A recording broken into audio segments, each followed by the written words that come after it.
and we're very grateful for all of the funding opportunities and support from this initiative. Like, we would not be here without those opportunities.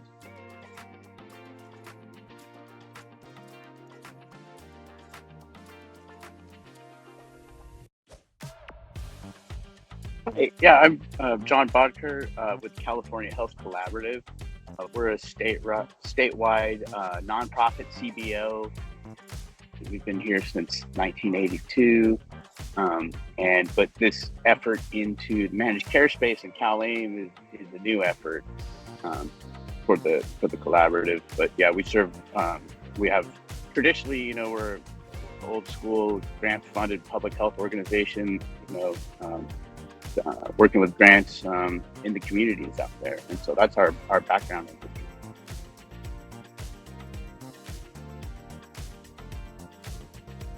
Yeah, so we are enhanced care management providers. We also provide community supports, and we're building a number of community health worker programs too. Under ECM, our specialty populations are seniors, so long-term care transitions, long-term care diversions. We also work with adults at risk of utilization, and then birth equity, pregnancy, postpartum are our populations through ECM. We also work with the nursing facility transitions and diversions, and community supports, and we're also contracted for asthma remediation.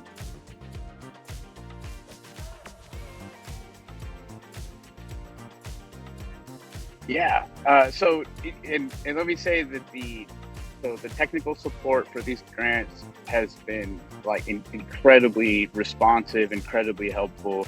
Everything from the application to the reporting, from it at the grant one cycle was kind of strenuous and difficult, but it's every single time there's been a new report or new grant come out, it has been improved, right? So they're constantly improving the ease of using the portal.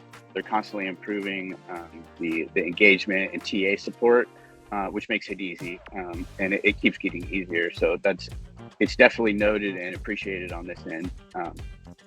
But we're recipients of CITED round one, also for CITED round two. We did submit for CITED round three. And, a huge component of our organizational and operational strategy around these services are supported by the different CPI initiatives. And we're also taking as much advantage of the TA marketplace as possible too. So there's a number of tools out there that you can blend and braid together to support your programs and answer those questions. And everybody has been super responsive and helpful, right? Like if you place a phone call for help with your grant report, and you can talk to a person and they're super helpful, right? So it's been a huge alleviator in that stress factor, right? So sometimes the deadline's looming and you're having trouble, and sometimes you don't hear back. That's not the experience I've had.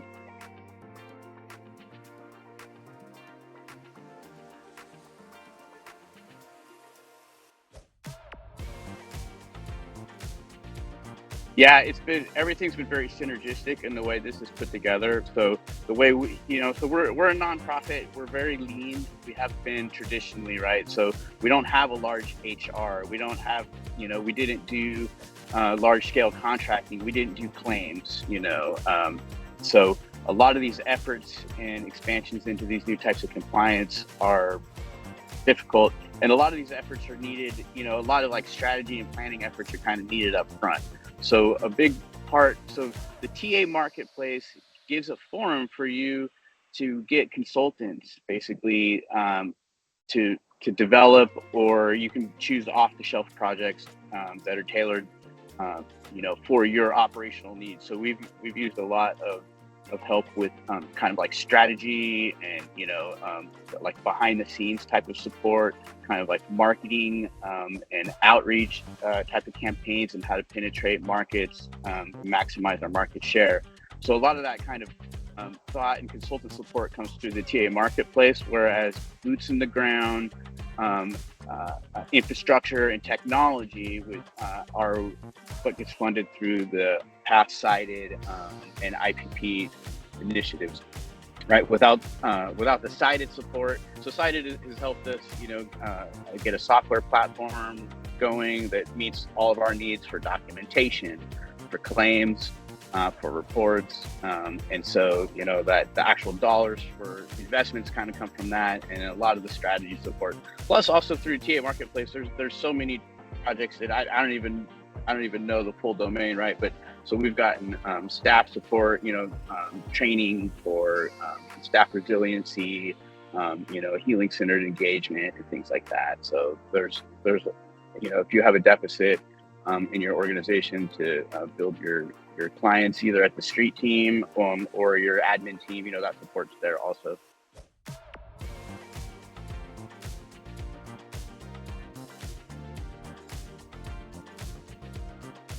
Yeah, so probably the biggest thing of being an ECM or CalAIM provider is that everybody's learning. So it's you have to be adaptable to change. You have to give other organizations grace when something's not working right. That's just a reality of what's going on. So there's frequent changes, and it's complex. Initially, way back in CITED 1, right? So we're kind of a small CBO. So the CITED 1 grant helped us get our initial admin team and our initial street team, and some software support, right? So without that, we wouldn't really have had much to get started with. So that got us into the program.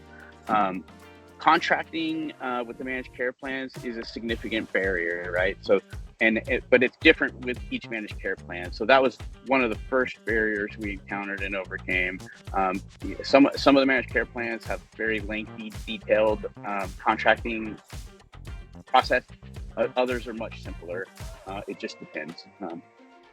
But another thing that probably, aside from figuring out, well, it's all kind of intertwined, right? So it's CITED 1,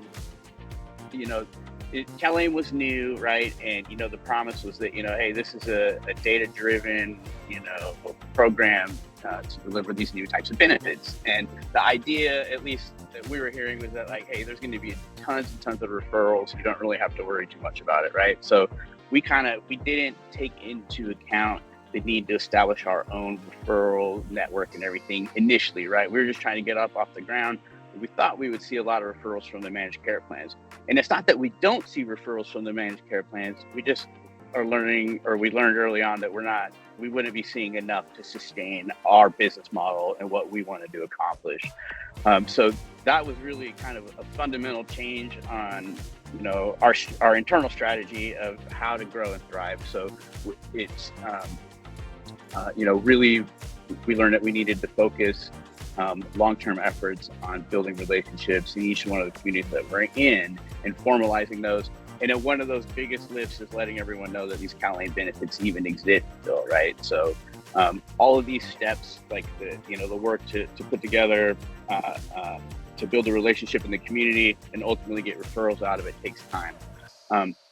So in CITED 1, once we learned that we really had to focus on referrals, that informed our CITED 2 strategy, where we asked for, generous staffing support so that we could scale and get our teams. We're in 14 counties now. We've got 5 managed care plans, and that's a big geography. And it's, referrals are kind of slow to come in when it's new. But we found that we were getting enough from the managed care plans to kind of, get our core programs going, get our kind of pilot services going, get our software built and developed, which is a huge topic on its own, right? Like the complexities of working with the managed care plans, like each one of them are so different that one of the tools we're using to mitigate that is ensuring that our software is tailored where our care managers or our care team can focus on care and working with people, and that they don't have to worry about what county or contract they're working under at that particular time, right? So anyway, so all these pieces are coming together. Like the complexities become more apparent the longer you're in the space, and basically we had to kind of change our model back to which fortunately for us, we're a community-based organization, right? So, we've been employing community health workers since before it was a term. And so we have that infrastructure and ability to build those relationships. but it took time and experience to really see that that was the focus where we had to go to be sustainable in that aspect.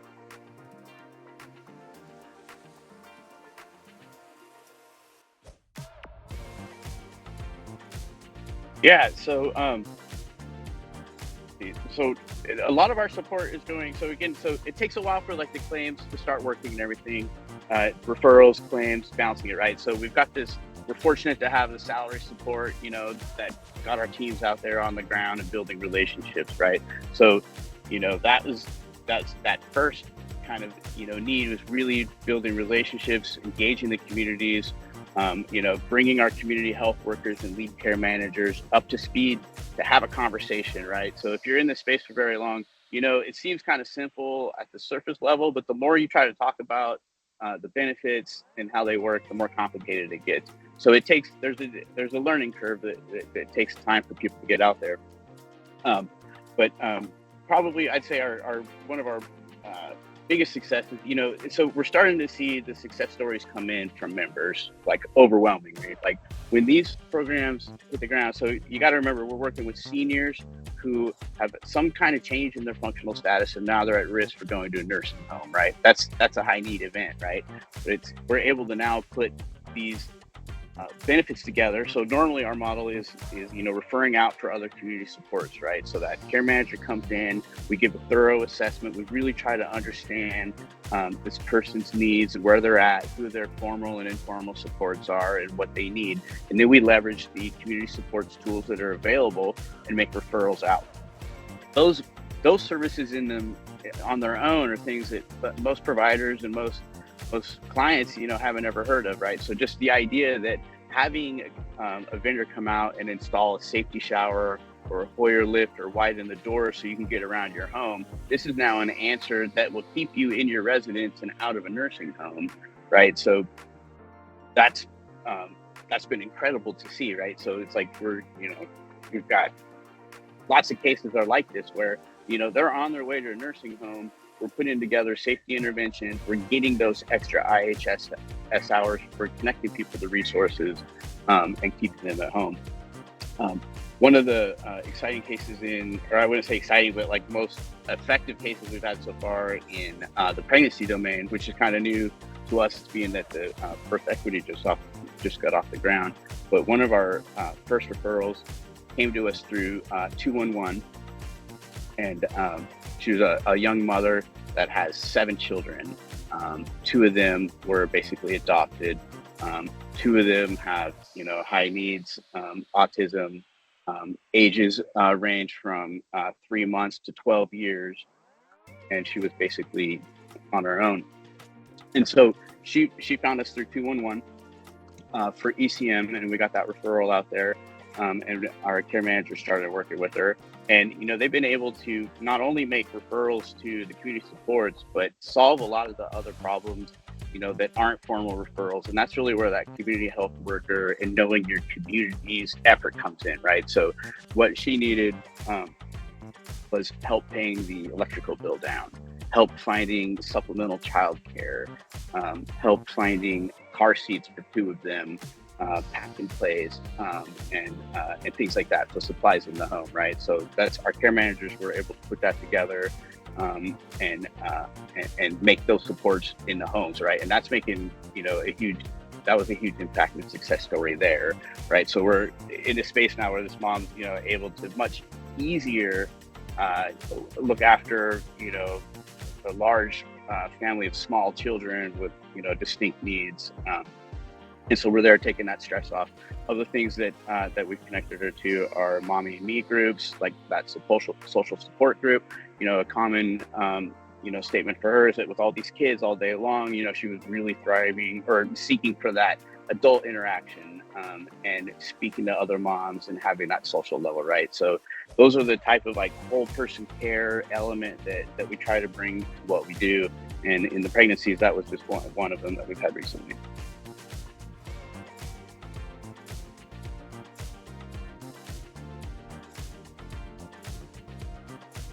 Yeah, and that Absolutely.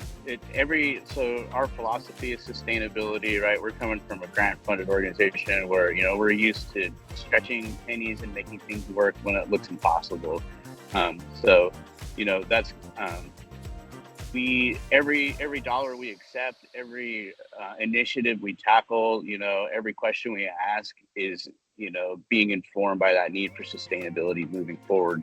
The entire organizational reason that we are moving into this direction is to balance our revenue streams from solely relying on grant funded ecosystem, right? So these managed care plans, the ongoing claims and contracts, right? Yeah, there's always going to be question marks there about your census and your caseloads and things like that. But it's the reason we're pursuing this is to provide that fundamental stability that can be there in a fee-for-service program over the long term that isn't exactly achievable under grant-funded programs. So we want that long-term impact. We want to be here, in 10 years with future iterations of what's going on. And so, yeah, that's our goal, is to be fully independent.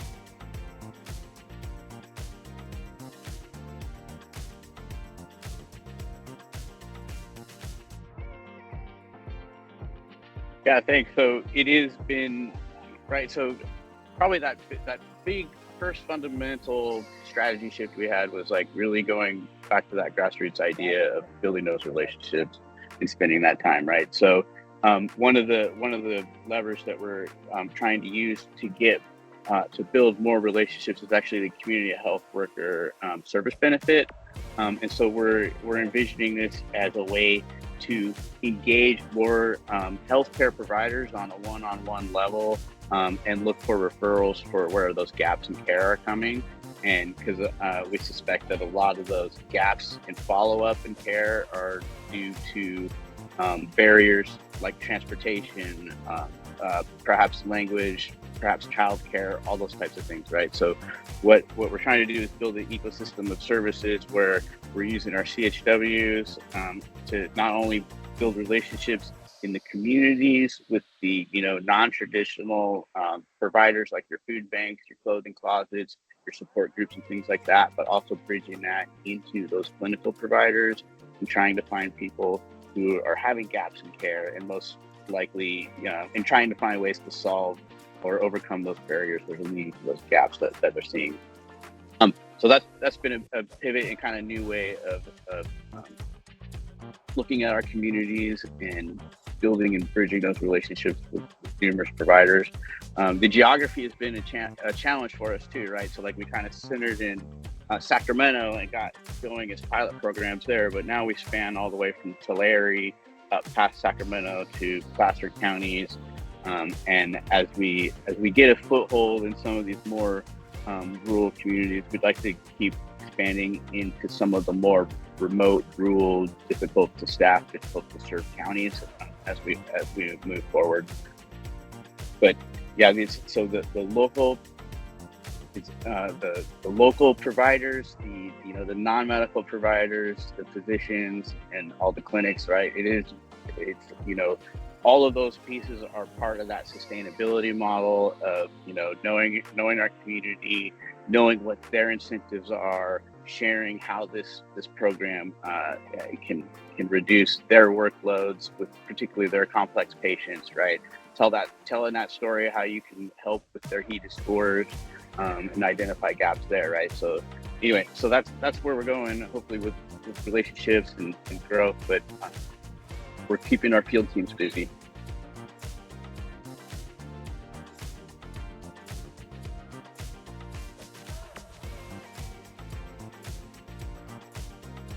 Yeah, still one of the biggest barriers out there is this public knowledge, right? So providers, I just had, my annual physical the other day, and my own provider hadn't heard of CalAIM programs or benefits either, right? So there's a lot of providers, and it's hard to have, they're hard to explain. And so I think it's just promote, share the idea that there's this, it's not that complicated. There's these new awesome benefits that you haven't seen before. And they're easy to get and they work, they make an actual difference.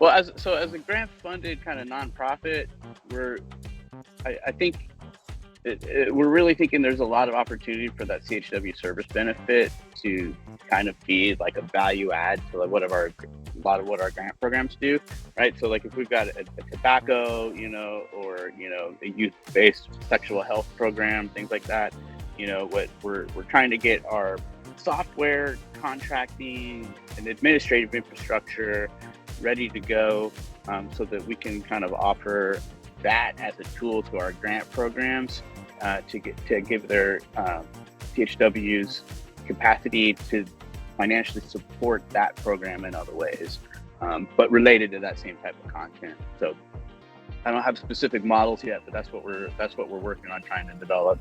Plus, we're interested in the dyad benefit, that's between that's a parent or caregiver and the child, and only the child has to be enrolled in Medi-Cal services, right? So we're thinking there's a lot of opportunity for perhaps to leverage the dyad benefit, and supporting families in sort of non-clinical needs, because it doesn't have to be limited to just clinical support. And we're also inspired by some of the models that we're hearing in counties out there, things like art therapy, or CHW is giving art therapy to kids or group of kids that have high ACEs scores and things like that, right? So coming up with, creative, out-of-the-box, evidence-based interventions that not only are fun, but are helpful too.